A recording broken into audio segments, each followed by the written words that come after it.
Hello everyone, आप सभी का स्वागत है मेरे आज की इस क्लास में। आज हम लोग पढ़ने वाले हैं बहुपदों का भाग। इससे पहले जो 3 क्लास हो चुका है उसमें हमने क्या क्या पढ़ा। सबसे पहले पढ़ा बहुपदों से संबंधित कुछ बेसिक बातें। उसके बाद हमने दूसरी क्लास में पढ़ा बहुपदों का जोड़ एवं घटाव। तीसरी क्लास में हमने पढ़ा बहुपदों का गुणा। आज चौथा क्लास है और हम पढ़ने वाले हैं बहुपदों का भाग।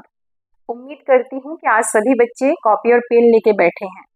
अगर कॉपी पेन लेके नहीं बैठे हैं तो वीडियो को यहीं पे रोकिए और जाइए सबसे पहले कॉपी और पेन लेके आइए। उसके बाद वीडियो को प्ले कीजिए और फिर आगे का पढ़ाई कीजिए, क्योंकि गणित विषय में अगर आप कॉपी पेन लेके नहीं बैठे हैं पढ़ने के लिए फिर मुश्किल है गणित पढ़ना थोड़ा सा मेरे ख्याल से। इसीलिए कॉपी पेन लेके बैठिएगा जब भी पढ़ने बैठेंगे आप। चलिए चालू करते हैं बहुपदों का भाग। देखिए, अब तक आप लोग बचपन से अब तक क्या पढ़े हो? संख्याओं का भाग पढ़े हो। हम संख्याओं का क्या करते थे? भाग करते थे। बचपन से ही, छोटे क्लास से ही भाग करना सीख गए थे। क्या करते हैं, अगर मान लीजिए आपके पास प्रश्न होता था कि 812 को भाग करना है, मान लीजिए 4 से। 812 को भाग करना है 4 से, तो हम करते क्या थे? 812 को बीच में लिखते हैं और जिससे भाग करना होता है, जिसको हम भाग करते हैं उसको हम कहाँ लिखते हैं? बीच में। और जिससे हम भाग करते हैं उसको कहाँ लिखते हैं? यहाँ बाहर में। जिसको हम भाग करते हैं, जिसको हम बीच में लिखते हैं उसको बोला जाता है भाज्य, और जिससे हम भाग करते हैं उसको हम बाहर लिखते हैं, जिसको बोला जाता है भाजक। भाग करने पर जो भी उत्तर मिलता है उसको हम लोग यहाँ पर लिखते हैं। इस उत्तर को बोला जाता है भागफल। हल करने के बाद अगर नीचे कुछ शेष बचा हुआ अंक होता है हम उसको कहते हैं शेषफल। अगर कोई भी अंक शेष में नहीं बचता है तो हम नीचे में क्या लिख देते हैं? शून्य लिख देते हैं। ये है आपका संख्याओं का भाग। आज हम पढ़ने वाले हैं बहुपदों का भाग। बहुपदों का भाग। बहुपदों के भाग के 2 प्रकार होते हैं। देखिए, एक प्रकार इसमें ऐसा होता है जिसमें नीचे में जो हर होगा या फिर जिसको हम भाजक बोलते हैं। अभी अभी मैंने आपको बताया कि भाजक को हम बाहर लिखते हैं, जिससे भाग करते हैं। भाजक अगर एक पद का है, आपके पास 2 प्रकार होगा। एक प्रकार ऐसा होगा जिसमें भाजक कितने पद वाले होंगे? एक पद वाले। भाजक एक पद वाले होंगे। और दूसरा टाइप कैसा होगा आपके पास में? जिसमें भाजक एक से अधिक पद वाले होंगे। एक से अधिक पद वाले यानी उसमें 2 पद भी हो सकता है, उसमें 3 पद भी हो सकता है, उसमें 4 या फिर उससे अधिक पद भी हो सकता है। कितने से ज्यादा होगा? लेकिन उसमें 1 से ज्यादा होगा। एक पद वाला होगा अगर भाजक तो उसको कैसे हल करना है पहले उसको सीख लेंगे। उसके बाद हम जब 1 से अधिक पद वाला होगा उससे कैसे भाग करेंगे उसको सीखेंगे। चलिए एक एग्जाम्पल मैं लिख रही हूँ। मान लीजिए आपको भाग करना है 18x का घात 2 प्लस 9x। एक बहुपद है आपके पास, बहुपद 18x का घात 2 प्लस 9x को 3x से भाग कीजिए। भाग कीजिए, ये आपका क्या है? प्रश्न है। बहुपद 18x का घात 2 प्लस 9x को 3x से क्या करना है? आपको भाग करना है। इसको भाग करना है इससे, यानी ये आपका क्या कहलाएगा? भाजक कहलाएगा। और ये आपका क्या कहलाएगा? भाज्य कहलाएगा। अब देखिए, भाज्य के लिए कोई कंडीशन नहीं होता है कि उसमें 2 पद होगा कि 3 होगा कि 4 होगा कि कितना होगा। उसमें 2 भी हो सकता है, उसमें 3 भी हो सकता है, 4 भी हो सकता है, या उससे अधिक कितने भी पद उसमें हो सकते हैं। यहाँ पे भाजक के लिए 2 कंडीशन आपके पास में है, यानी 2 टाइप के प्रश्न आपके पास में है। एक प्रथम टाइप का प्रश्न ये है जिसमें भाजक में कितने अंक होंगे आपके पास में, केवल एक ही पद होंगे, अंक यानी पद बोल रही हूँ मैं, भाजक में केवल एक ही पद है। और दूसरा टाइप क्या होगा जिसमें भाजक में दो या दो से अधिक पद होगा, एक से अधिक पद जिसमें होगा। तो देखिए इसको आप कैसे हल करेंगे, इसको हल करने के लिए हम क्या करेंगे, इसको बटे के रूप में लिखेंगे, क्योंकि आप जानते हैं कि बटा यानी भी होता है क्या, भाग। इसीलिए हम क्या करेंगे, इसको भाज्य को ऊपर में लिख लिए और बटे के नीचे में हम क्या लिखेंगे, भाजक को लिखेंगे। हमारा भाजक क्या है, 3x है। इससे पहले कक्षा में, कक्षा 9वीं में आपने पढ़ा होगा परिमेय संख्या के बारे में।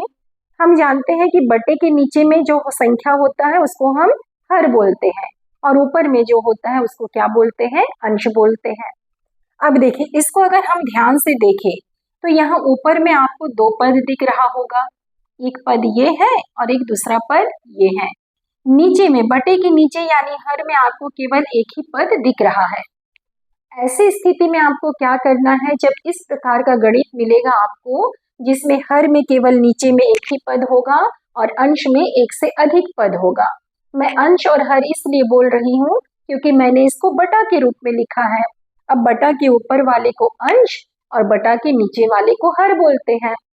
करना क्या है आपको, ये ऊपर में जो दो पद है, अंश में जो दो पद है और हर में केवल आपको एक ही पद दिख रहा होगा, यानी ये जो हर है ये हर इसके लिए भी है और ये हर इसके लिए भी है। तो मैंने इसको ऐसा करके लिख लिया। यहाँ प्लस है तो आपको यहाँ प्लस लगाना है, अगर प्रश्न में यहाँ माइनस होता तो यहाँ पर हम क्या लगाते, माइनस चिन्ह लगाते। यहाँ पर कितना है 9x और फिर बटे में आपके पास कितना है 3x। क्लियर है। क्या करना है, भाज्य को हम ऊपर लिखेंगे, भाजक को हम नीचे लिखेंगे, बटे के रूप में लिखेंगे। अब भाज्य में आप देख रहे हैं कि यहाँ पर दो पद है और भाजक में केवल एक ही पद है। करना क्या है ऐसी स्थिति में आपको, ये जो भाजक है या इसको हम हर बोल लेते हैं, बटे के नीचे में है इसलिए, ये जो भाजक है ये जो पद है ये जो हर है ये हर इसके लिए भी होगा और ये हर इसके लिए भी होगा। अब आगे हल कैसे करेंगे हम, ये जो 18x² है इस 18 को हम किस रूप में लिखेंगे, गुणनखंडन के रूप में लिखेंगे। अब गुणनखंडन कैसे ज्ञात करते हैं, ये कक्षा 8वीं का सिलेबस है, गुणनखंडन ज्ञात करना। नहीं आता है कोई बात नहीं, मैं एक बार आपको समझा दे रही हूँ कैसे करना है। 18 का गुणनखंडन करना है तो आप इस अभाज्य गुणनखंडन विधि से करेंगे। इस 18 को आपको क्या करना है, अभाज्य संख्या से भाग करना है। जो सबसे छोटी अभाज्य संख्या है पहले आपको उससे चेक करना है कि ये अभाज्य संख्या से भाग जाएगा कि नहीं जाएगा, सबसे छोटी अभाज्य संख्या। अगर उससे भाग चला गया तब तो ठीक है, नहीं जाता है अगर भाग तो हम उसके आगे का जो भी अभाज्य संख्या है उसको देखेंगे। सबसे छोटी अभाज्य संख्या है कितना, 2, उससे चेक करते हैं तो 2 से भाग चला जाएगा कितनी बार में, 9 बार में, 2 9 18। अब देखते हैं हमारे पास में है कितना 9। अब इसको भाग करना है तो 9 तो 2 से भाग जाएगा नहीं, किससे भाग जाएगा, ये 3 से। कितने बार में, 3 बार में, 3 तिया 9। अब इस 3 को भाग करना है, कितने बार में जाएगा, 1 बार में जाएगा। किससे, 3 से जाएगा, कितनी बार में, 1 बार में। तो देखिए ये जो अभाज्य संख्या जिससे आपने बारी बारी से भाग किया, ये इसका क्या है, 18 का गुणनखंडन है। कैसा गुणनखंडन, अभाज्य गुणनखंडन। तो इस 18 की जगह पे हम क्या लिख सकते हैं, 2 गुणा 3 गुणा 3। इसको आप गुणा करके देखिए, आपको फिर से रिटर्न 18 ही मिलेगा। 2 तिया 6 और 6 तिया कितना होता है, 18। फिर देखिए इनके बीच में यहाँ पे है 18, अचर राशि है 18, चर राशि आपको यहाँ दिख रहा है कितना, x² दिख रहा है।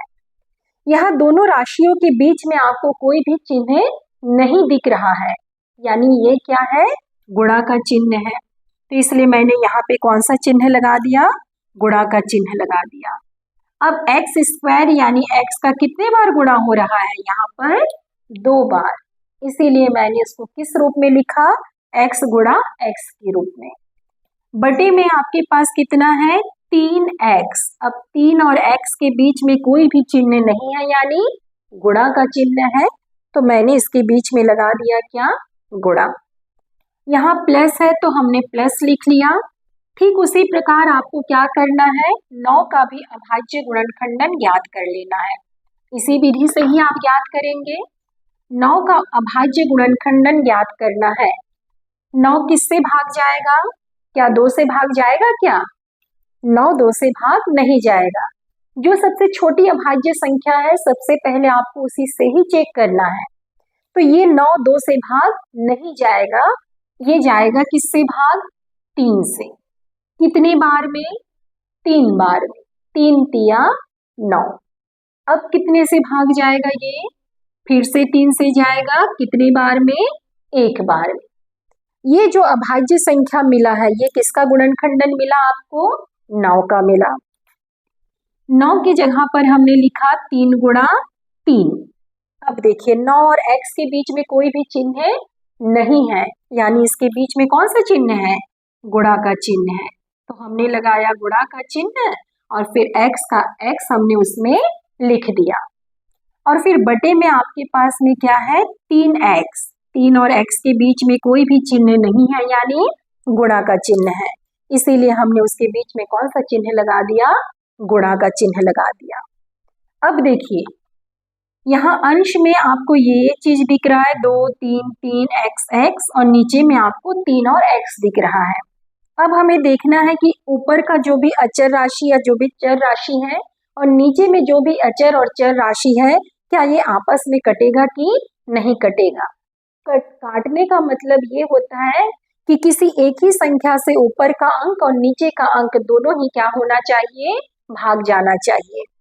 तो देखिए यहाँ पर आपके पास में नीचे में है 3, यहाँ पर ऊपर में है यहाँ 3, ये दोनों आपस में एक ही संख्या से कट जाएगा। अगर मैं इसका जोड़ा इससे बनाऊं तो ऊपर में है 2 और नीचे में है 3, कोई ऐसा एक अंक नहीं है जिससे दोनों आपस में कट जाए। या 2 से भाग करोगे तो ये कटेगा, ये नहीं कटेगा, 3 से भाग करोगे तो ये कट जाएगा पर ये आपका नहीं कटेगा। इसीलिए हमने जोड़ा किसका बना दिया, इसका, क्योंकि काटते समय हम जानते हैं कि एक ऊपर वाला संख्या और एक नीचे वाला संख्या कटता है। तो इसको काटेंगे तो 3 एकम 3 और ये 3 एकम 3। जिस प्रकार से संख्या को संख्या के साथ काटते हैं, ठीक उसी प्रकार से चर राशि को चर राशि के साथ काटेंगे। यहाँ पे आपको दिख रहा है x, यहाँ नीचे में भी है x, यानी ये दोनों भी आपस में क्या होगा, कट जाएगा।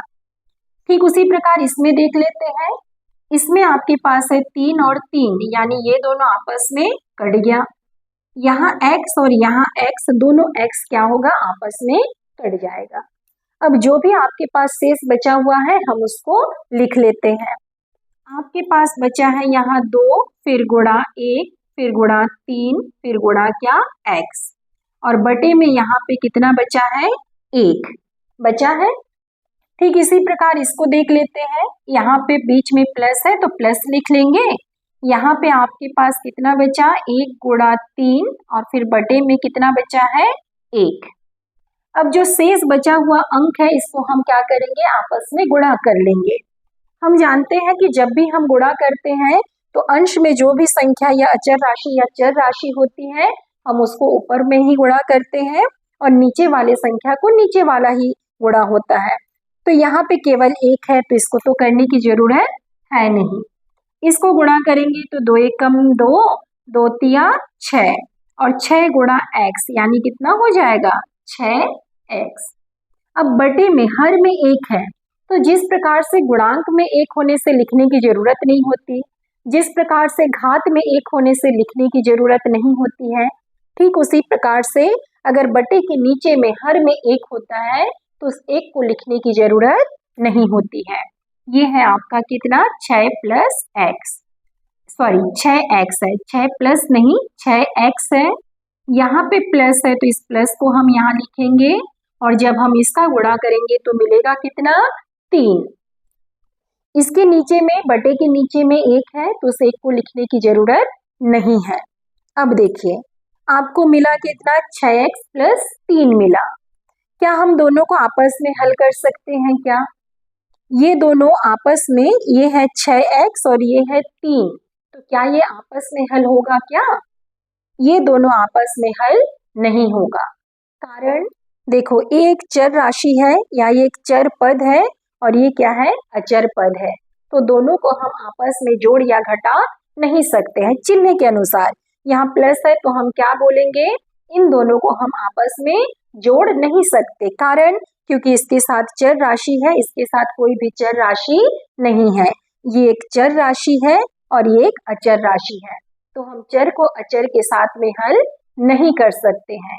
चर को चर के साथ में ही हल कर सकते हैं, वो भी कैसा, जब दोनों चर समान होता है तब। और अचर को हल कर सकते हैं किसके साथ में, अचर को अचर के साथ में और चर को चर के साथ में।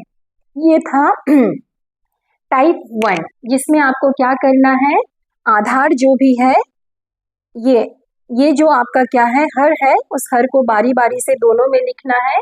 अगर 3 पद होता ऊपर में तो हम इसको तीनों के साथ में लिखते, और ठीक इसी प्रकार से अभाज्य गुणनखंडन करके इसको हल कर लेते। सेकेंड टाइप का जो क्वेश्चन है मैं उसको नेक्स्ट वीडियो में आपको समझा रही हूँ, क्योंकि वीडियो बहुत ज़्यादा लंबा हो जाएगा, तो इस वीडियो को यहीं पे समाप्त करते हैं। अब इसके आगे वाला जो है टाइप 2 वाला, जिसमें आपको कैसा मिलेगा, जिसमें भाजक 2 या 2 से अधिक पद वाले होंगे, उसको मैं आपको सॉल्व करके समझा रही हूँ कि उसको आपको कैसे बनाना है। Thank you.